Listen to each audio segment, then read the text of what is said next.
My passion for brook trout started many years ago. The backcountry hikes were invigorating. Tossing tiny flies into shallow, oxygen-filled rapids in hope of connecting with a 12-inch gem was an obsession that led me to some breathtaking scenery. But this trip for brook trout was going to be different. The mighty Nipigon River in northern Ontario is our destination, and this river is as massive as it is magical. Welcome everybody. I'm Jeff Parks with the New Fly Fisher. We're up here in northern Ontario on the Nipigon River, and we're searching for world-class trophy brook trout. And it's just a perfect brook trout habitat here. You got a nice hydro cushion in front of the island behind us here. We're going to be guided by Neil Leduc from Affinity Angling. I love brook trout. I had an opportunity to come up here this spring and fish coasters on the big lake, and snapped at the opportunity when the New Fly Fisher asked me to come up here and fish the river. And we're going to be joined by special guest Joel Woltheis from Scientific Anglers, and this episode starts right now on the New Fly Fisher.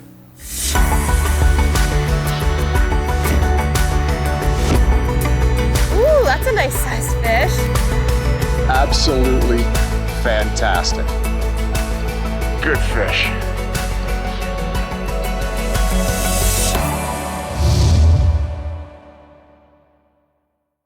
The New Fly Fisher is brought to you in partnership with Destination Ontario, Orvis Fly Fishing,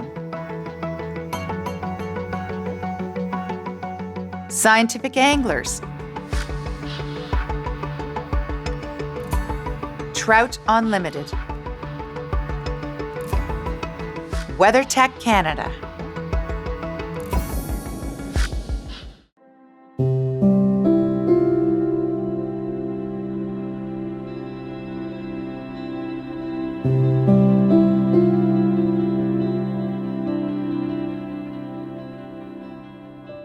The Nipigon River is located about an hour's drive northeast of Thunder Bay, Ontario. From Sault Ste. Marie, Michigan, it is a breathtaking 6-hour drive up the coast of Lake Superior. This trip is definitely accessible by automobile.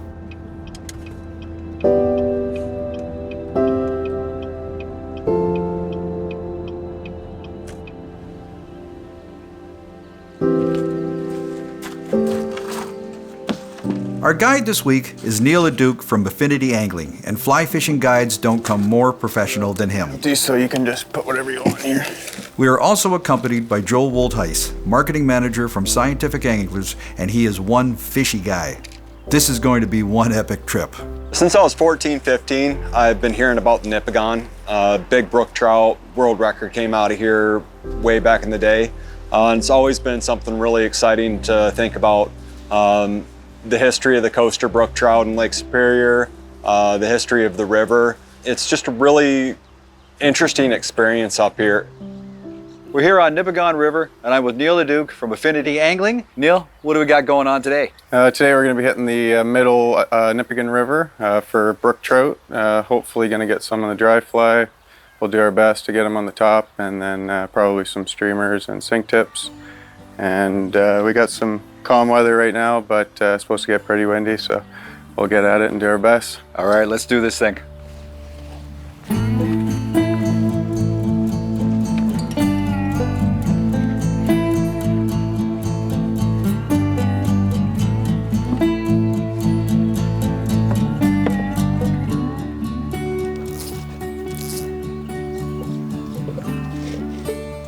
I've never had anybody really do this for me. This is kind of fun.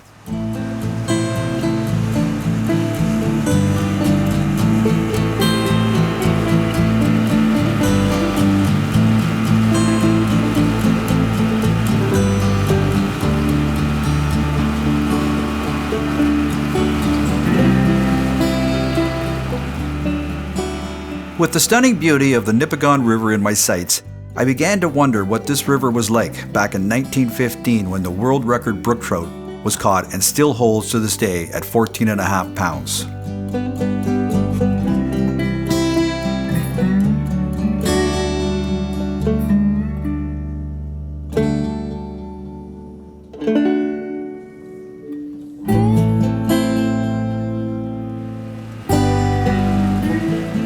You know in the back of my mind there's a 15-pounder with our name on it somewhere out there.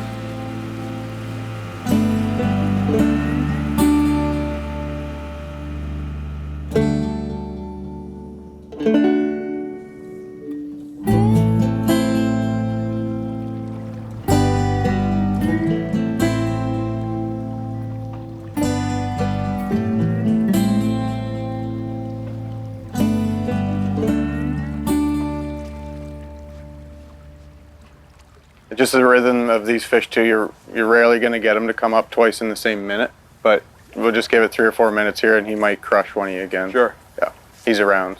Neil is a fan of topwater fishing for these brookies, but Joe and yours truly blew every chance we had. Fish on. Ah, fish gone. Too quick at the draw, as they say. We switched over to streamers, and that began our day.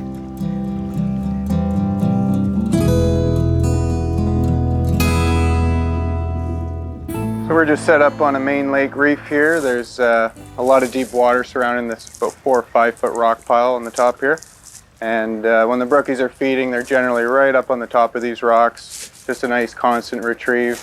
And usually it's 5 or 10 minutes per spot like this. If they're there, we'll get them. If not, we just keep moving around. You'll notice the current starting to come actually against the wind through here too. Fish on. Yeah, attaboy. Little guy, I think.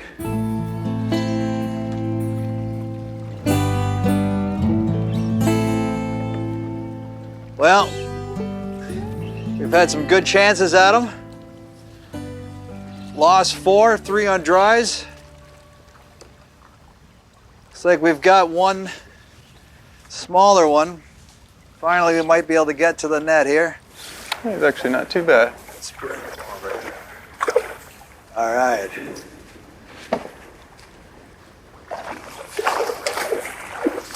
Got him. Right Well, on. we're on the board. On the board, boys. On the board. Looks out. There's about a 18-incher. Right on. Nice. Nicely done. Nicely done, gentlemen.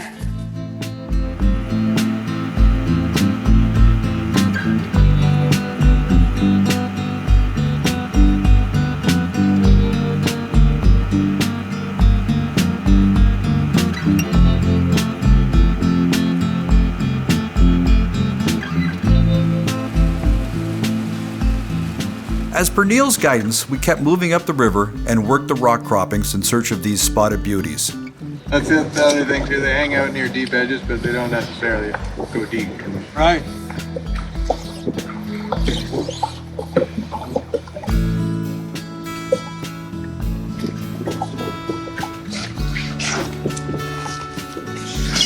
It didn't take long, and Joe's reel was put to the test. Attaboy. Nice. Nice.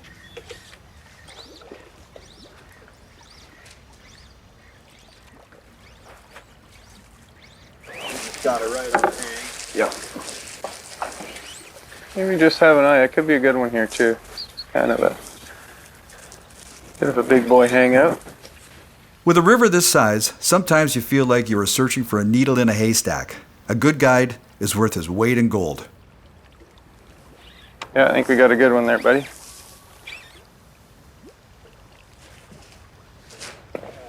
Oh, a little smaller. Just some heavy current.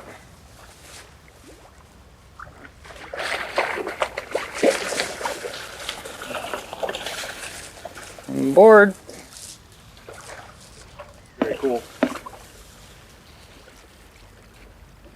Thank you, sir. You betcha.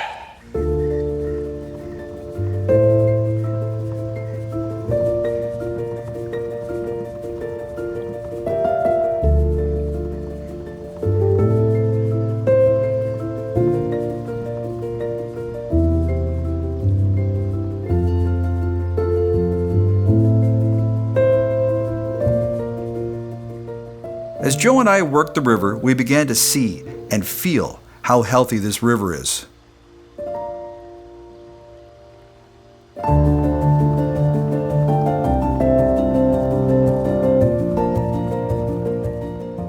from hardworking volunteers like Randy Beamish, this body of water had been given a new life.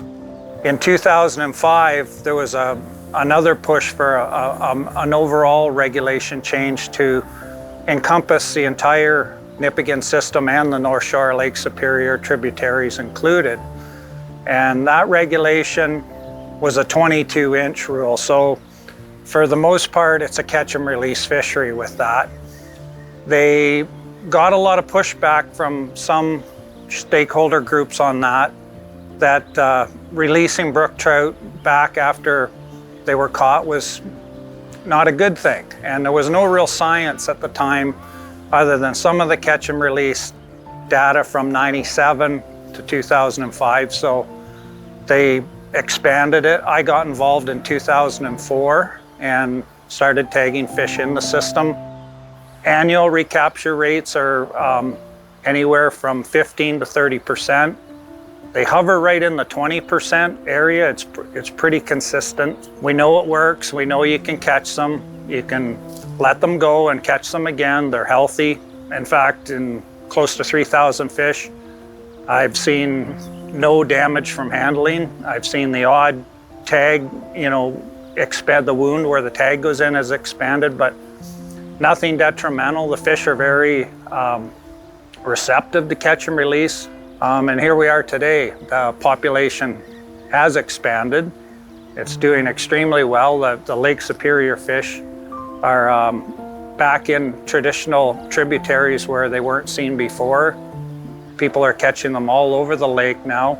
So they're doing quite well. What I like about it is the chance, I can back my 18-foot boat in, an hour and a half drive from my home, and realistically can catch an 8 to 10 pound brook trout each season. There's very few places in the world you can catch a 25-inch brook trout, and the Nipigon is one of those places, so it's one of a handful in the world.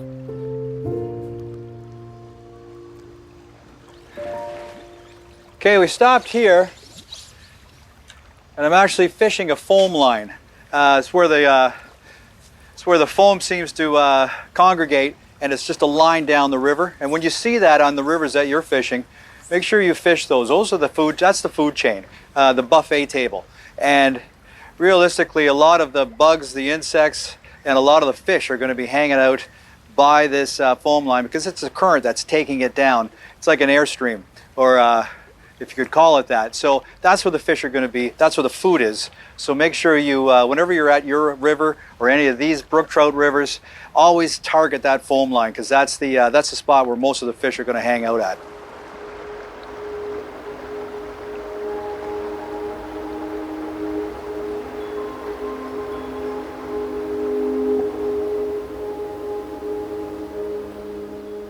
Our trek upriver was indeed a success, as Neil moved us expertly through the heaviest flows the locals have seen in years.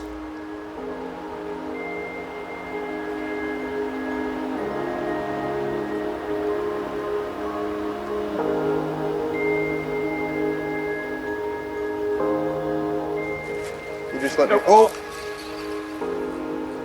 Oh! We were finding some willing fish, but getting them to the net was another story. Wow, that fish hit as soon as it... That was pretty neat. I think you were telling yourself. As soon as it went into the water, Yeah. that was on. Yeah. Yeah. Oh, and it's off. Yeah. Oh, darn it all. Well, that's the way fishing goes. You get one, you lose one. Darn it all. Let's see if we can find that one again. The hookups were fast, the flows were heavy, and the fish were using the current. So this is just about the very top of the upper river here, below Lake Nipigon still. It's actually the last dam that they put in, Pine Portage Dam. And it's just a perfect brook trout habitat here. You got a nice hydro cushion in front of the island behind us here. And it's not a spot you're gonna get one every time, but it's kind of a nice spot to feel like you might get a big one, and that's kind of what we're going for here. Cheers all around when Joe landed his second. All right, buddy. Yeah, that up, boy. Yeah, that was textbook. Bigger pet's a better fish. Nice fish, yeah. Yep. I'll just wait till you get them close, and then whenever you can get a good head lift, I'll come in there. And just take your time here too, it's really heavy currents. Good fish. And you just gotta enjoy them too, because they're pretty nice to fight in here.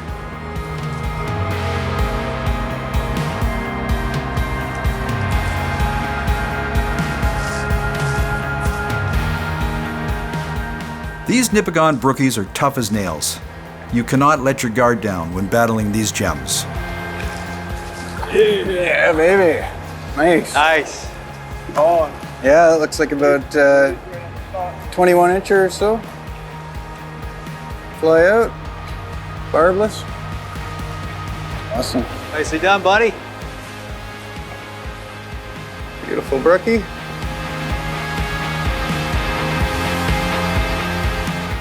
As our day progressed, the winds began to pick up and the casting became more difficult. This time the weatherman was unfortunately bang on. The clouds were beginning to break, but the wind was howling.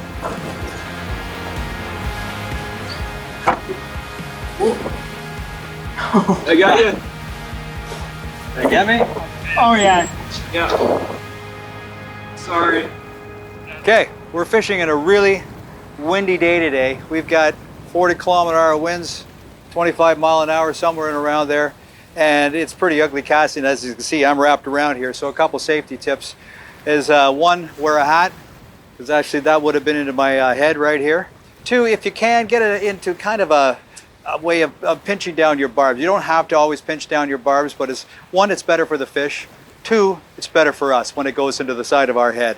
Number three, sunglasses. You only have two eyes, and with having only two eyes, that fly right there, if I didn't have sunglasses, could have gone into one of them, and you're blind in one eye or whatever. So make sure you wear sunglasses, make sure you wear a hat, and kind of get into a habit of pinching down those barbs.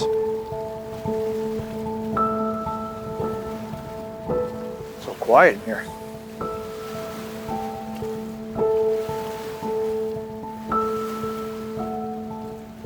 Neil again steered us in the right direction and we struck gold one more time.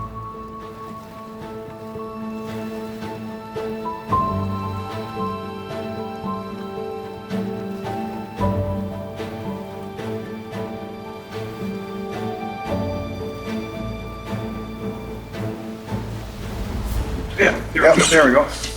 Nice, buddy.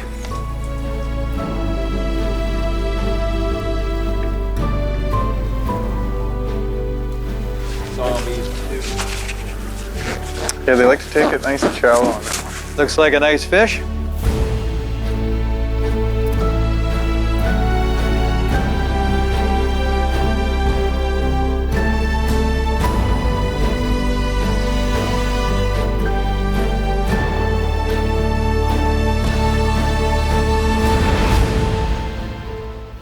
So I find a lot of people have trouble holding brook trout. I recommend just keeping them in the net if you can, in the water.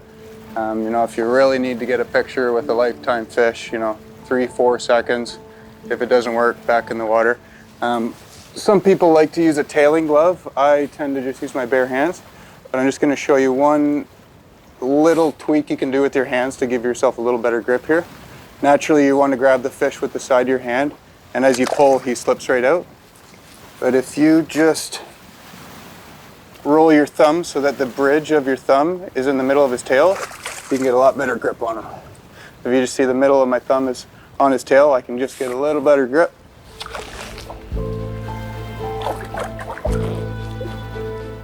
And then just a little pick up underneath and back in the net. Just for example, all you need is a quick lift, quick photo, right back in the water.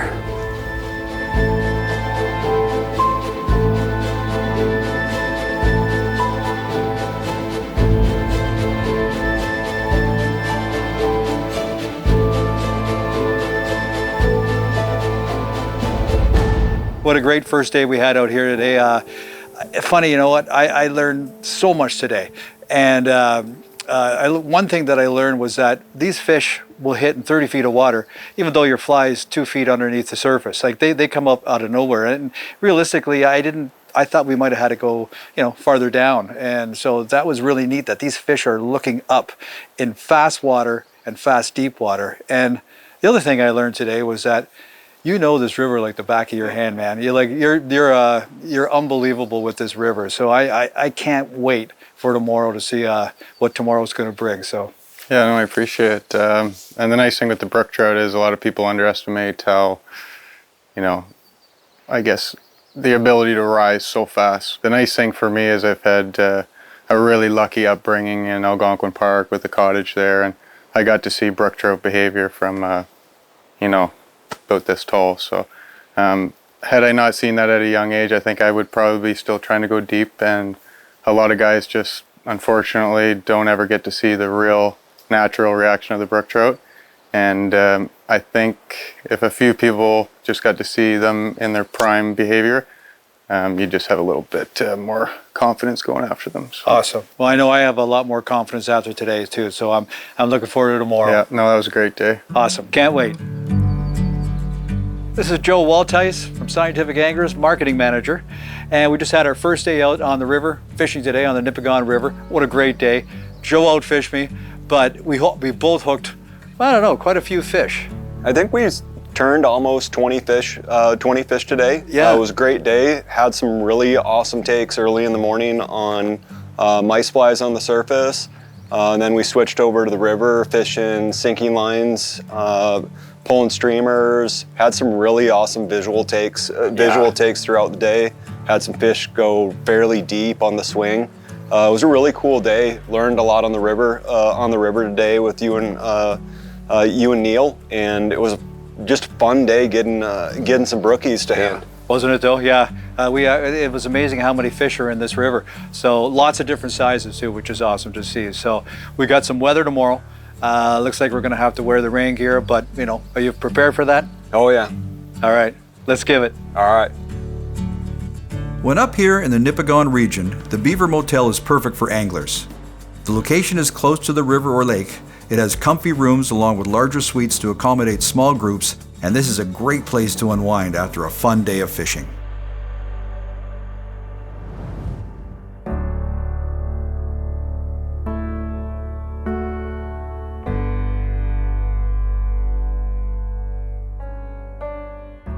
After a great cozy stay at the Beaver Motel in Nipigon, Here's your black, your 2 mil. thank you, Good morning. Can I help you? we awoke to some howling winds. What a difference a day makes. The heavy breezes from the day before were supposed to have receded. This time the weather guru had been sleeping on the job. However, the nice thing about the Nipigon River is the diversity of the fish that swim in this river. The main channel was too choppy for any chance of a brookie today. Neil decided we should try our luck on some of the terrific northern pike fishing this river has to offer.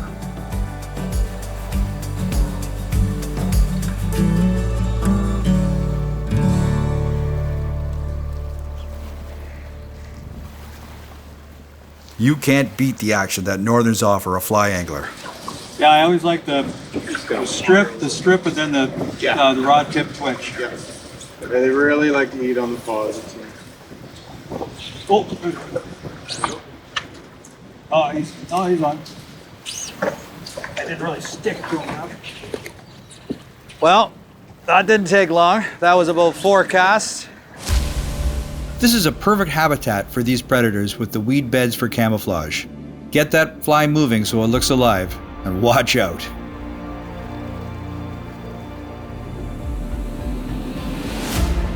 Oh my God. Yeah. Is it a good one? Decent, yeah. Decent? All right, I'll get on that.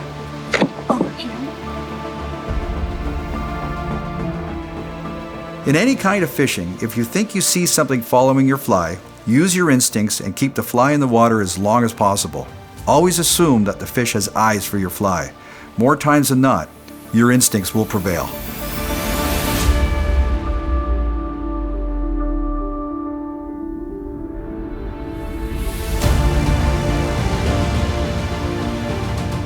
This northern pike fishing will definitely keep you on your toes and give your arms a heck of a workout. Just had a big pike come in on on a weed bed out here.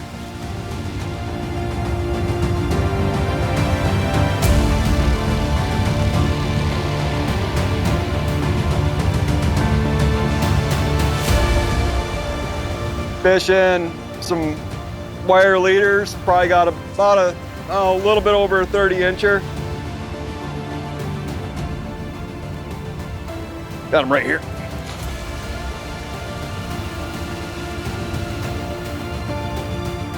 Real visual takes on that. That's awesome. When a guide could take a miserable windy day and turn it into a fish fest, you know you've got the right person for the job. Hats off to you, Mr. Leduc. The flies that we were using this week was very, very simple. We didn't use many different ones. Okay, here's one of the pike flies we were using, and you can see it has it's quite large. It's got lots of flash. You know, we were out there, today was really, really windy when we were out there chasing these northern pike. So we actually went big, and we went really, really flashy because the water was a little bit churned up. So that's gonna work here. But also, you don't have to go so big for these. You can use this, so you can a little bit smaller, a little bit easier to cast. With some different, you know, this has always been a very good pattern for the northern pike, the red and the black, but you can use yellows and greens and such, but you don't, as I said, you can see the difference in the size of these two here, that you don't need to always have something this big. We needed to get their attention because of that water was so chopped up because of this wind. But those are the flies that we use for the northern pike. And you know, you can always use a popper when the conditions are right, but this is what we used this week. This was the #1 fly right here, and with different colors in the middle, gold, red, but what you can see, it's a very low profile. It's not fat. It's not a very fat head on this. These are very, very smaller, a little bit thinner, and cuts through the water. And also, we were using this in the film, so right at the top of the water. So this was just sitting in the top of the water. So this low profile really worked well when we were skimming the surface. And then, speaking of the surface, when we were getting into the dries, we were using something like a steelhead skater, kind of what you might even want to call a gurgler style dry fly. And these were skating on the surface, but we were also popping these, and these were really, really effective for that morning bite, for that morning dry fly bite. And that's what we were using, just these two flies in couple different colors of the body here, and very low profiles. So the rods we were using this week, I was using a 7-weight 9-foot rod and an 8-weight 9-foot rod. I brought 2 different weights because I really wasn't sure of the flow. You can probably get away with a 7-weight, a couple 7-weights. I would bring at least 2 of them, or a 7 or an 8-weight. But these are the strengths that you want to bring. You don't want to bring a 6-weight or a 5-weight. This current up here is just way too strong.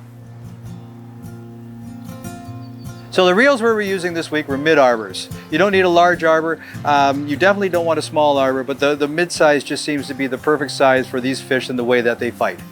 So coupled with those reels, we were using full sinking lines for the one, and we were also using floating lines for the other. The sinking lines was for the streamers. The floating lines, realistically, was for the dry fly and some of the streamers that we just wanted to get underneath the film. So I would have at least a couple reels with you with 2 different setups, with the sinking line and the floating line. For the pike fishing this week, we were using 9-foot 9 weights. Coupled with that, with a large arbor reel with a great drag system, because these pike can run and we need to be able to pick this line up very quickly. We have a floating line on these, and we also have a bite tippet attached to that, attached to the fly. And that's how we were working these pike this week.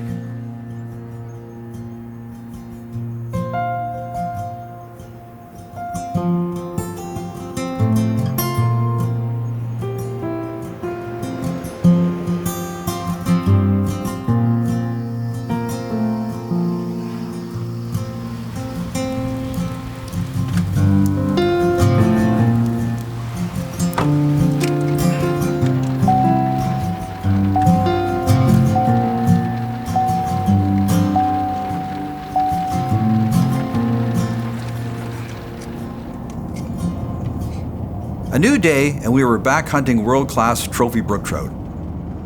The weather was lingering, but the day was shaping up quite nicely. Well, Neil, we got a different day today. It was supposed to be raining, and actually it's overcast, but not too bad. Less wind, so that's awesome. Where are we going today, and how are we fishing it, and what are we doing? Today we'll be on the upper Nipigon River, so about as far up the river as you can get.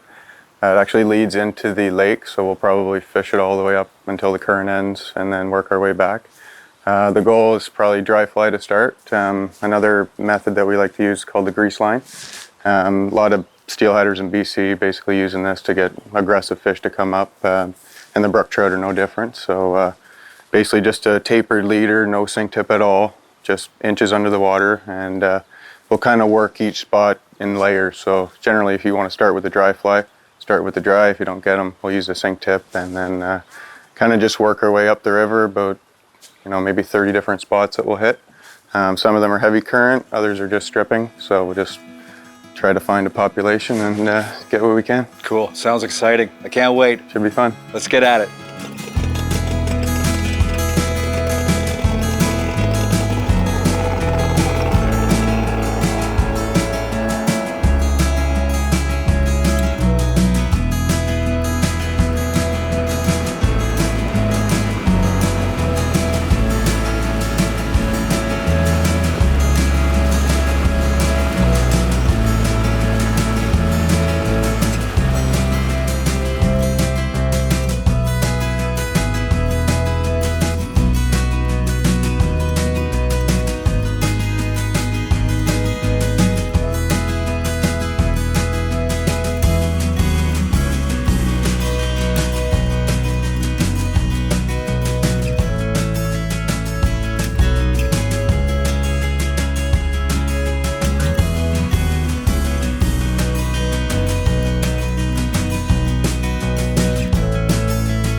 There is definitely lots of room for casting on this river.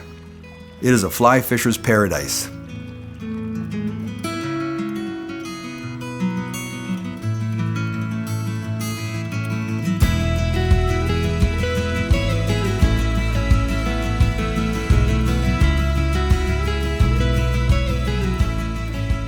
An early hookup put us all at ease. Oh yeah, you can see it's quite shallow in here, eh? Yeah. That's kind of what we're working with, and then I think, yeah, if you just go right off of this corner, just get the just put the drift on the edge here.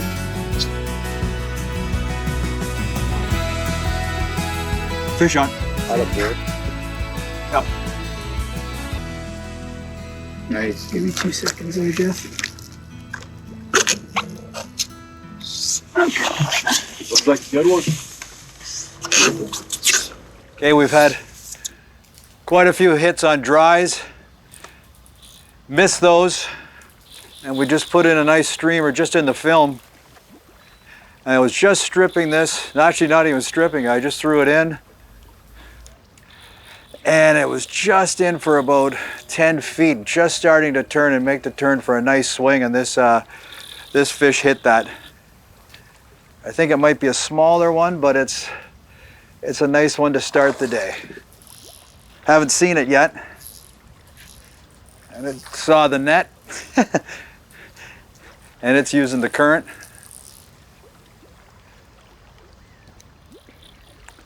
Should be coming into, wow, there it is back there, Neil.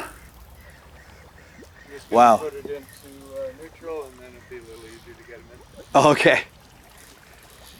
Boy, these, it doesn't matter what size these are, they pack a good punch. I'll see if I can bring him in a little bit closer to here. He comes right now, buddy. Nicely done. On the board for the day. Wow, that was beautiful. You know, it's just swinging that fly in the film, and it's so effective. They're looking up. These fish are looking up and they're feeding. It's a great way to do it.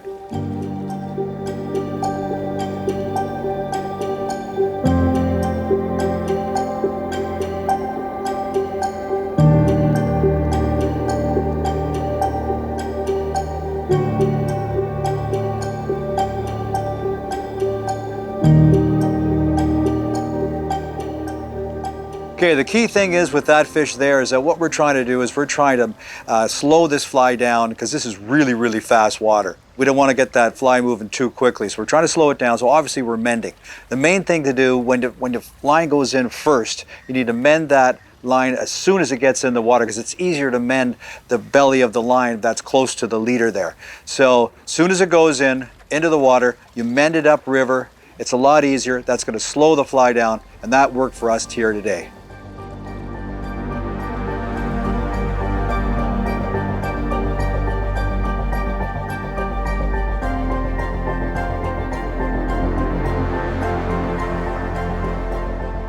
As I threw streamers just underneath the film, Joe was working the dry fly application.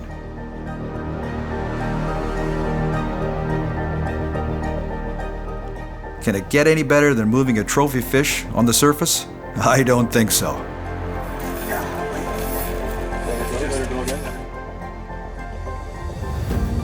Yep. Nice.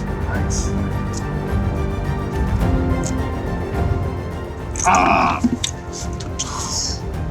I got the eat. The taste. I got the take. Got the eat. Got it. I got the eat. That up, boy. Woo! That was a cool shot. That must have been an amazing shot. Looks like we hit a fishy day, and even though many of our hookups did not make it to the net, a day fishing on the Nipigon River with our guide, Neil Leduc, was an incredible experience. The season in Nipigon, you can find me here probably early May until about September 15th for sure, maybe a little bit later. But the Brook Trout closes here on Lake Nipigon September 15th and Labor Day for the river and Lake Superior. So there's a few different peak windows, I would say, for the Brook Trout here. If you just want to come and stick with your streamers and maybe a sinking tip or just staying a little bit deeper, you don't really have to worry about the trout keying in on the bugs. So it's pretty consistent if you want to come early, maybe deal with a little colder weather. But they're eating smelt for the most part. My favorite would probably be mid-July, which is a little tougher for some people who haven't done much dry fly fishing. But it's nice to kind of show people what brook trout behavior is really about. And when the bugs start to hatch at the end of May, all through July, August here, we get a really nice hex hatch, probably around Canada Day. And then another one usually when the lakes turn in mid-August. So you'll see the hexes start to come as that water flips over, cooler, and it's just kind of a revolving window of opportunity here.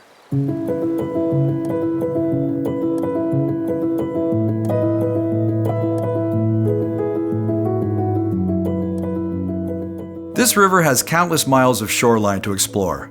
With each cast, your fly is passing numerous ambush and hiding spots for these brook trout.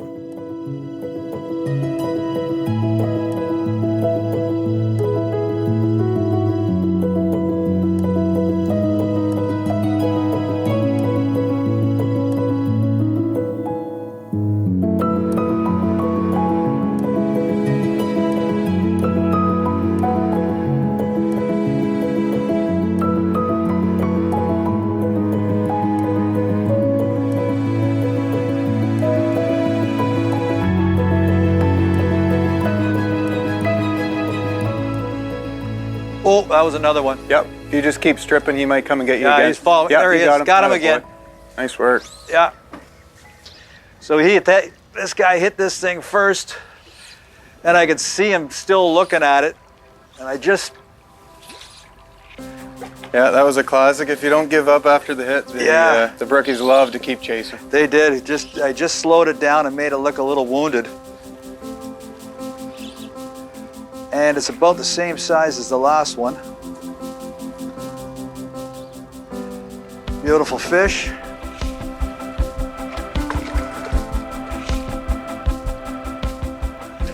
Should be coming back in, buddy. Perfect. Yep, very similar size.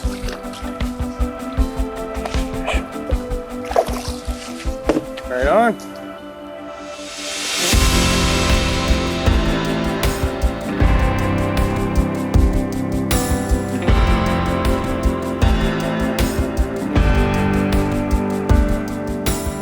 The day was heating up, and Joe and the brook trout were having a blast. I tell you, You got the touch today, Joe. Yeah, he was just on that. Once it bellied out, just nice subtle take. Got my nerves out of me. Stopped setting the hook. Along with a full-on love and hate relationship. Wonder how many times he's seen my fly today. Oh.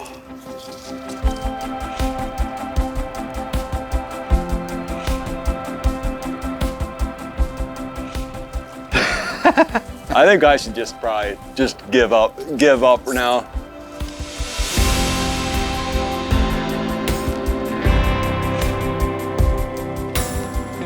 Talk to me about this one. What were you doing on this one? Just swinging deep, got a nice men down on it. Beautiful. And just got right into that, into that 45. Darn it all.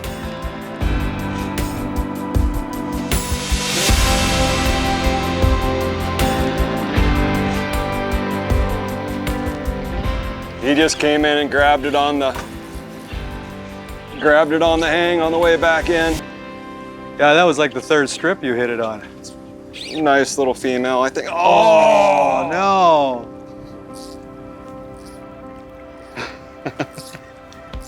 That's the third fish I've lost today. It's frustrating.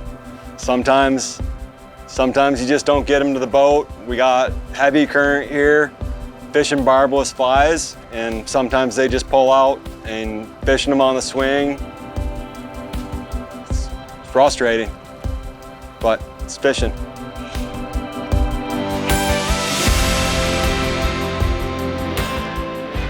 Oh.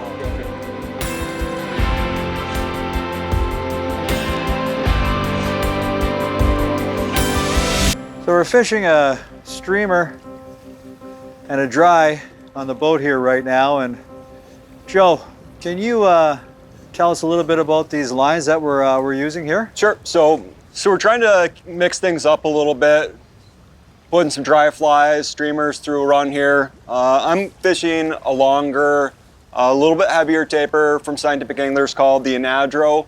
It's really great for skating. It's got a long, gradual back taper, great for mending. Jeff's fishing one of our Sonar triple density lines, a full sink line. He's fishing an I-3-5, so that's an intermediate sink 3, sink 5. Getting right to the middle of the water column, presenting nice even, and doesn't really have that belly that you'll find within sink tips. It's getting a nice gradual straight line connection to the fish, so when there's a take on the swing, you're able to just have a nice smooth connection and set the hook into it.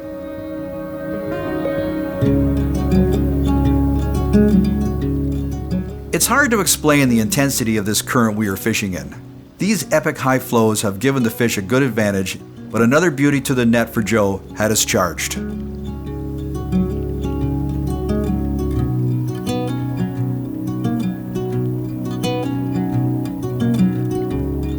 Yeah. Right off that shelf. That looked like that hit right away. As soon as I started the swing, it was right underneath the back of that cedar tree back there. Boy, I can't imagine what that's like holding in that, for a fish holding into that current and still fighting. Yeah, he's tiring out here pretty quick. Oh.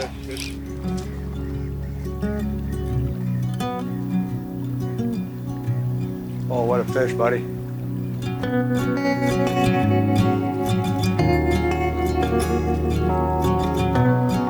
Nice fish. Woo. Wow, beautiful. Yeah. Right on, brother. Nice one.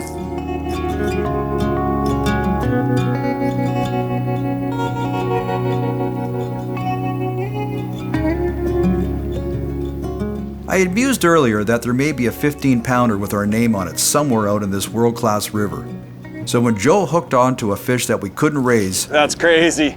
My senses began to build as we all watched with excitement. He's coming right back out too. Walk the dog right back up here. That one looks even bigger. Feels like largemouth. How was the hit on that one? That was no question that I got hit. I just popped it when I went slack back there, and he came up and just cranked it. Yeah, this one might be pretty big.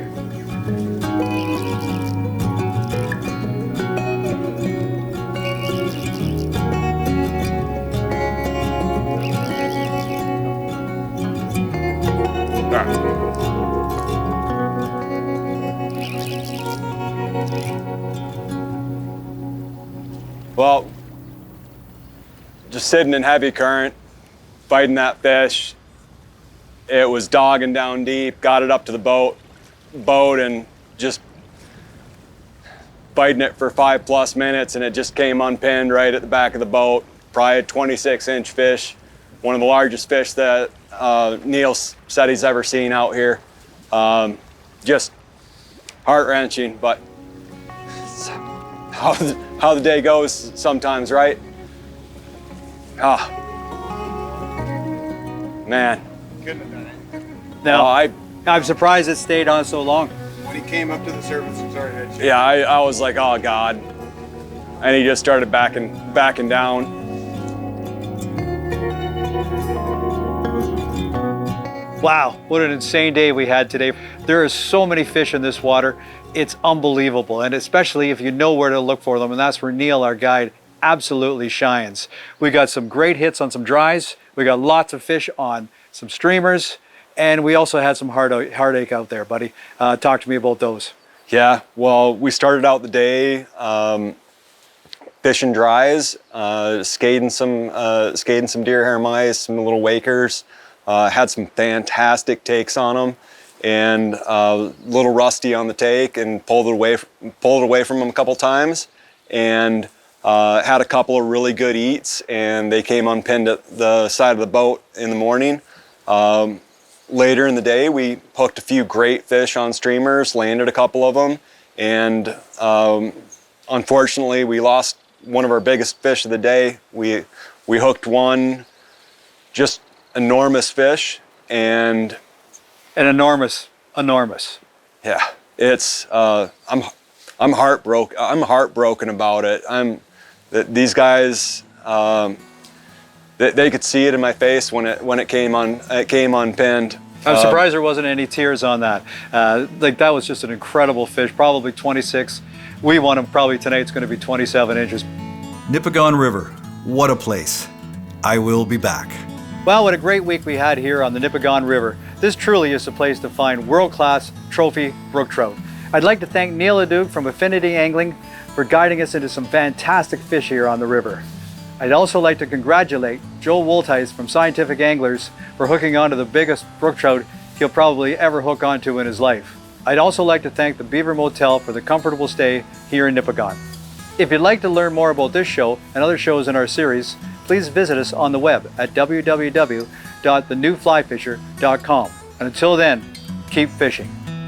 The New Fly Fisher is brought to you in partnership with Destination Ontario,